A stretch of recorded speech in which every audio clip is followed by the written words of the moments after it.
ser bautizado. And when you ask them, the question of verse 37, what do I need to do to be saved? They don't give you the answer of verse 38. They'll say something about a prayer. They'll say something about asking Jesus into your heart. But they don't say what Peter said. And if we don't say what Peter said and do what Peter did, then we can't be what Peter was. We can't be just Christians. Si usted pregunta a esas personas, ¿qué haremos? Ellos no van a darle la respuesta de Pedro en verso 38. Ellos pueden decirle que necesita orar una oración, aceptar a Jesús en su corazón, pero no dicen que necesitamos ser bautizados para perdón de nuestros pecados. Y si no damos la respuesta que Pedro dio, si no hacemos lo que Pedro hizo, no podemos ser lo que Pedro era, cristiano solamente. And this becomes a major problem when people begin to pursue being just a Christian. Because if we're not even right with Jesus, then the rest of it doesn't matter. If we fail here, we've missed it all. Because we're still in our sins. And so if we want to be just Christians, we have to believe what they believed, including doing what they did to become Christians.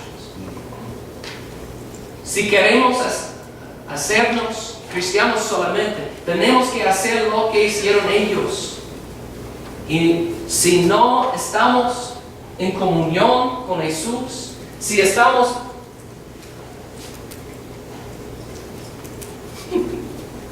todavía estamos en nuestros pecados, entonces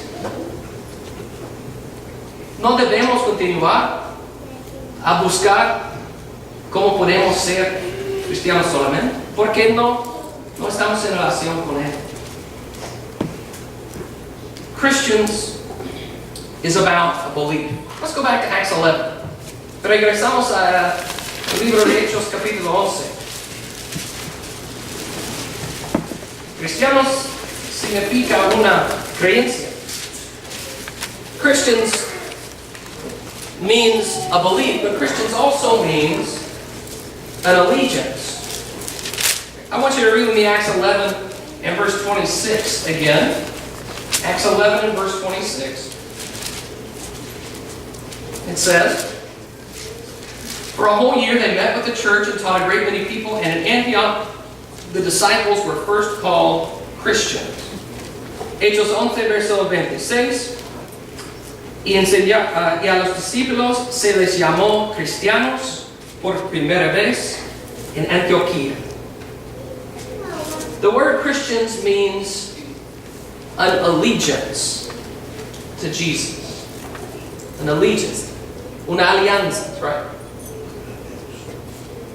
A Jesús. Think about it, because the word here is not, the Christians were first called Methodists in Antioch. No dice la escritura que se les llamó metodistas in Antioquia. Why not? There were no Methodists in this time. And there was no allegiance to a man named John Wesley in this time.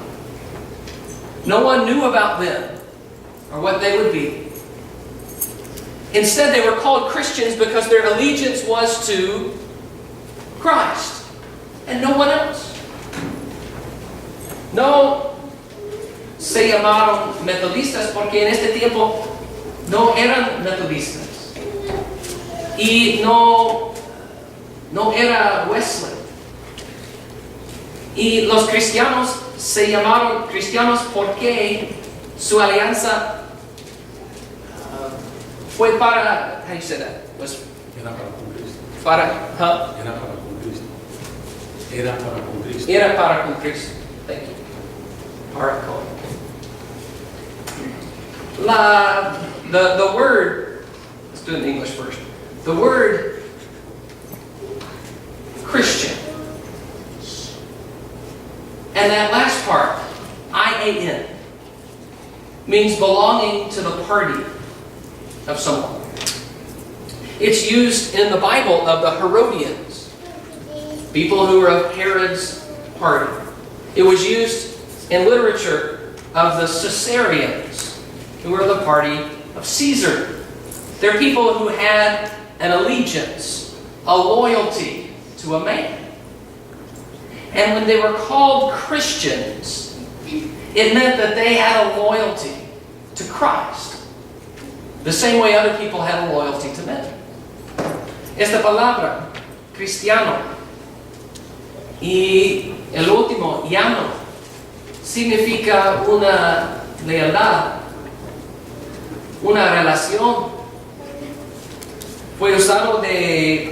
Se usó de los herodianos, de los cesarianos, y significa en estos ejemplos que estas personas tuvieron comunión, relación con este hombre, César, Herodes. Okay. That's exactly what Christians were. Christians were people who were loyal to Jesus. And Jesus even says that. He says, "My sheep follow me. They hear my voice. And I know them, and they follow me." He says, "Yet they will by no means follow a stranger, but will flee from him, for they do not know the voice of strangers." One voice we hear. One person that we bow to. One that we worship. One that we're loyal to. Christians mean we only listen to Jesus Christ. Jesús dice, "Mis ovejas oyen mi voz, y yo las conozco, y me siguen." Él dice que ellos no conocen la voz de los extraños. Solamente tenemos lealtad para Jesús. No oímos otras voces. That's what the word Christian means. Let's go to Acts chapter 5. Vamos a Hechos capítulo 5.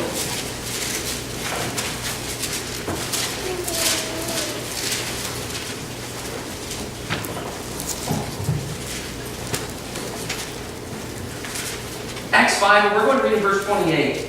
Hechos 5, vamos a leer el verso 28.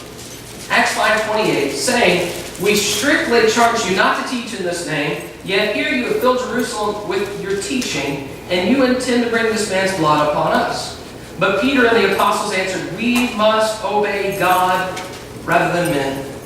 Hechos 5, verso 28, diciendo, "No os mandamos estrictamente que no enseñaseis en ese nombre, y ahora habéis llenado a Jerusalén de vuestra doctrina, y queréis echar sobre nosotros la sangre de ese hombre." Respondiendo Pedro y los apóstoles, dijeron, "Es necesario obedecer a Dios antes que a los hombres." Here's the difference. You can tell me not to serve God, but I'm not going to listen. I will obey the government, but I will obey God rather than men. There is a loyalty to Christ in these men. Jesus told me to preach, and I'm going to preach. You can hurt me, you can kill me, but I'm going to obey God, not you. That's an allegiance. Él dice, es necesario obedecer a Dios antes que a los hombres. Jesús les dijo que ellos necesitaron predicar. Y los hombres, el gobierno, les dijeron que no pudieron predicar. Y él dice, no vamos a obedecer a los hombres. Tenemos que obedecer a Dios antes de los hombres. Porque nuestra lealtad es a Jesucristo primeramente. Siempre. Let's go to Galatians chapter 5. Vamos a Gálatas capítulo 5. Gálatas 5. Galatians 5.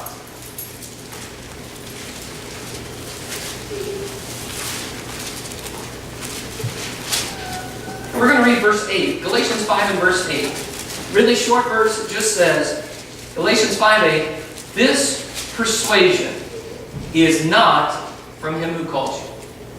Gálatas 5, verso 8. Esta persuasión no procede de aquel que os llama. Now, Paul is talking to people in this letter who are leaving Christ and going back to the law of Moses. They're listening to someone else. They're giving an allegiance to someone else. And he says just one simple thing.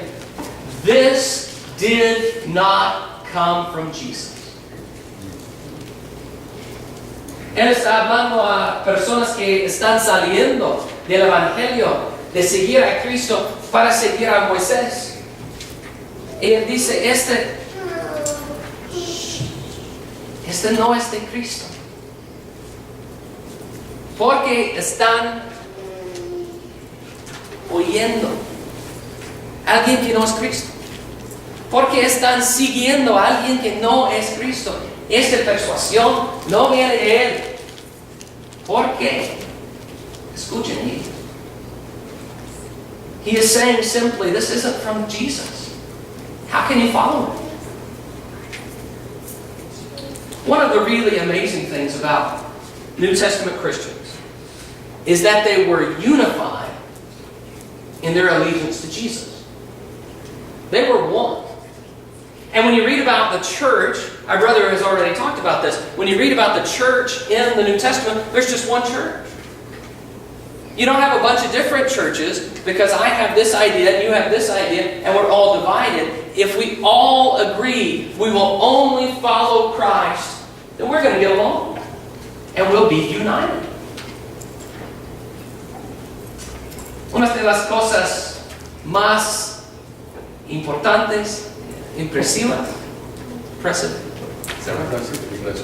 impresionante, de la iglesia del primer siglo es que ellos eran solamente un pueblo y no vieron muchas iglesias, una iglesia aquí y aquí de hombres diferentes, de pensamientos diferentes, porque yo tengo mi opinión y usted tiene su opinión.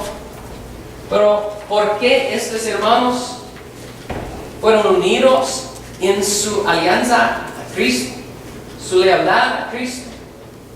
Ellos fueron unidos